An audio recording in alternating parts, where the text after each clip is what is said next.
इस चीज़ को डिनाई किया गया, जिससे ये बात हीटेड आर्गूमेंट में कन्वर्ट हो गई। उस हीटेड आर्गूमेंट में आज अगर देखें तो दिल्ली की सभी जिला अदालतें स्ट्राइक पर रही। हमारी कोऑर्डिनेशन कमेटी ने इसकी कॉल दी।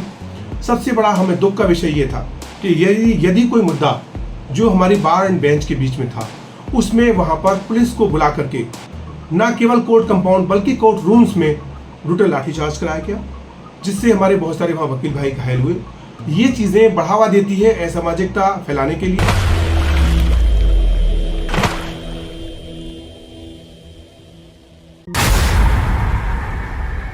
परिसर में देखा, समझा, सुना, उसको लेकर वकील भाइयों से, देशवासियों से और कोर्ट परिसर में मौजूद सभी जजों से या देश के जजों से क्या कुछ अपील करना चाहते हैं और कहना चाहते हैं? नमस्कार जयनाथ जी। सबसे पहले तो मैं ये कहना चाहूँगा, जो भी कोर्ट कंपाउंड में हुआ है गाजियाबाद की, ये बहुत ही अनफॉर्चुनेट है। अनफॉर्चुनेट इसलिए है कि न्यायालय की गरिमा को संभालने के लिए दो हमारे जो पिलर हैं, बार एंड बेंच, उन दोनों के ही प्रयासों को धक्का लगा है।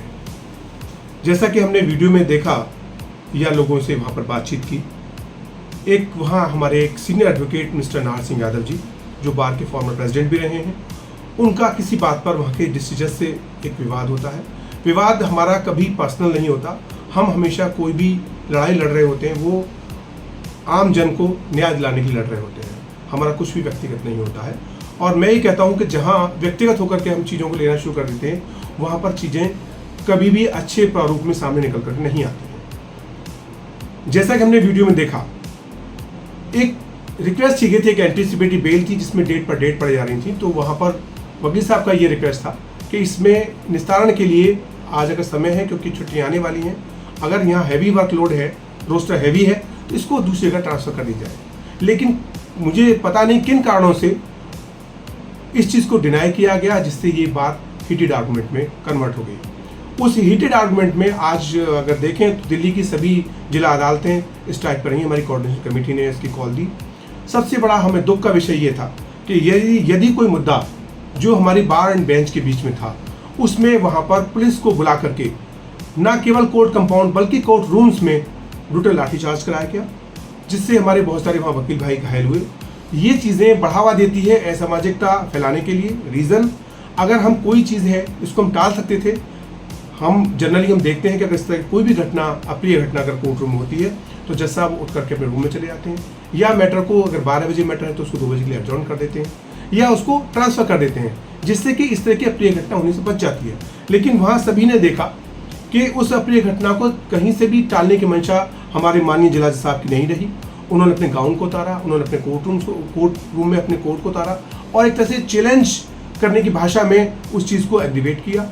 और दुख का विषय ये है कि अगर ये गरिमा, जब दोनों तरफ से अगर कोई देखा जाए, दोनों तरफ से ड्यूटी होती है कोर्ट का डेकोरम बनाने की, और उस कंडीशन में जब हमारे माननीय न्यायाधीश उस डेकोरम को, जो कि उसके हेड हैं, बीइंग ए डिस्ट्रिक्ट जज एडमिनिस्ट्रेटिव हेड भी होते हैं, और हम ये मानते हैं कि हमारे एक तरह से वो पेरेंटल बॉडी के मेन कर्ता धर्ता होते हैं, वो पुलिस को वहाँ बुलाते हैं और ब्रूटल लाठीचार्ज कराते हैं। ये अप्रिय घटना टाली जा सकती थी, लेकिन कहीं से टालने का अपने एक ईगो में हमारे माननीय जज साहब ने प्रयास नहीं किया, जिसकी वजह से आज हम शर्मसार हुए हैं एक आम जनता के सामने। वो जनता पर हमारा क्या एक इंप्रेशन जाएगा, जहां हम ऐसे झगड़ों को उस न्यायालय में लेकर के आते हैं जहां हमारे ऊपर 323 का मुकदमा, जनता के ऊपर 307 का मुकदमा होता है, और वहां यही उम्मीद की जाती है कि ऐसा कोई अगर प्रकरण कोर्ट रूम में होता है तो सबसे पहले ड्यूटी बनती है कि वहाँ के जो माननीय जज साहब हैं उसको वो अपनी समझदारी विवेक से उसको संतुलन बनाते हुए समझाएं, उसको सॉल्व करें, ना कि इस तरह से पुलिस को लाठीचार्ज करने का वहाँ पर हुक्म दें, जो बाद में भी उन्होंने वहाँ पर चैम्बर्स में जाकर के लाठीचार्ज किया है, वहाँ वकीलों पर लाठीचार्ज किया है। ये अशोभनीय, अप्रिय घटना है, इसकी हम घोर निंदा करते हैं। Times production, media, films, wedding and events, Delhi NCR और ऑल इंडिया। व्हाट्सएप 9991185532। जैसा कि आपने बताया, इस तरह की घटना भविष्य में ना हो, इसके लिए किस तरह की हिदायतें वकीलों को और जज लोगों को बरतनी चाहिए? जनरली मैं खुद ऑफिस भी रहा हूँ, और इस तरह की कभी भी कोई प्रकरण हमारे सामने आया है तो हमने बार एंड बेंच के रिलेशंस को ध्यान रख करके मिल करके उन चीज़ों को रिजॉल्व किया है, ऐसे मैटर्स को रिजॉल्व किया है। बेहतर इसमें ये होता कि हम लोगों को बुलाया जाता, यानी कि वहाँ की जो भी बॉडी है, जो भी वहाँ एग्जीक्यूटिव बॉडी है, उसके साथ बैठकर कुछ चीज़ पर वार्ता होती, और बेहतर ये होता कि वो बंद कमरे में हमारी वार्ता, जो भी हमारे इश्यूज थे वो रिजॉल्व होते, ना कि इस तरह से हमें शर्मसार होना पड़ता रोड पर। मैं आगे भी यही कहूँगा कि हमें बहुत अवेयर रहना होगा।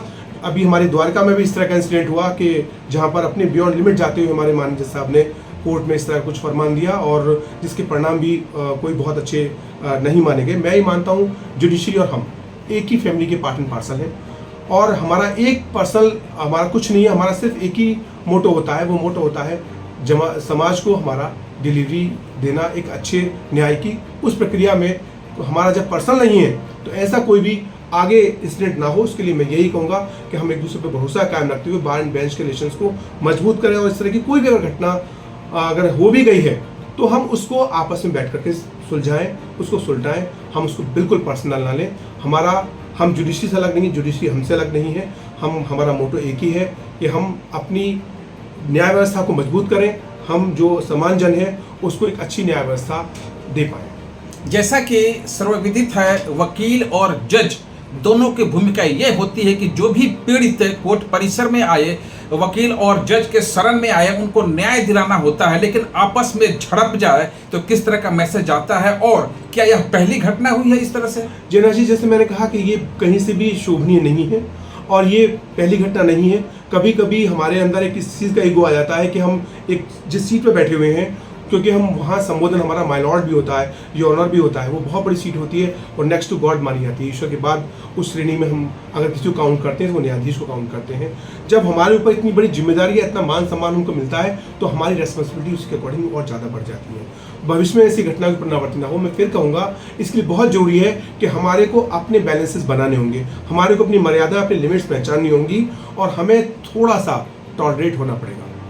सहिष्णु होने की बहुत आवश्यकता है। हमें अपने विवेक को काबू में रखते हुए ऐसे एग्रेशन में डिसीजन नहीं लेने जिससे कि सिचुएशन शर्मसार हो जाए, सिचुएशन अनियंत्रित हो जाए। हम बहुत खुशी से ऐसी स्ट्राइक या स्टेट फ्रॉम वर्क नहीं करते, हमें बहुत दुख होता है, हम बहुत दुख के साथ ऐसा करते हैं जब इस तरह की घटनाएं होती हैं, और जब हमको सुना नहीं जाता, बिना वजह पुलिस को बीच में ला करके इस तरह की लाठीचार्ज, इस तरह की घटनाएं जब होती हैं, तो उस दुख के साथ हम अब इस तरह के कोई भी स्टेप उठाने के लिए मजबूर होते हैं। मैं बिल्कुल नहीं चाहूँगा कि ऐसी घटना की पुनरावृत्ति भविष्य में हो, और दोनों ही रिलेशन बार एंड बेंच के मजबूत हों, एक कॉर्डियल रिलेशन हो, तभी हम इस सशक्त न्याय प्रणाली को स्थापित कर सकते हैं। जी हाँ, आपने सुना दिव्य दर्शन शर्मा, DBA एक्स सेक्रेटरी की अपनी सोच विचार। लेकिन यह भी तथ्य सही है कि गाजियाबाद कोर्ट परिसर में जो कुछ भी हुआ वह देश के लिए, न्याय व्यवस्था के लिए, वकीलों के बीच और खास करके आम जनों के बीच जिन्हें पीड़ित होने के बाद इंसाफ की आस्था, आवाज,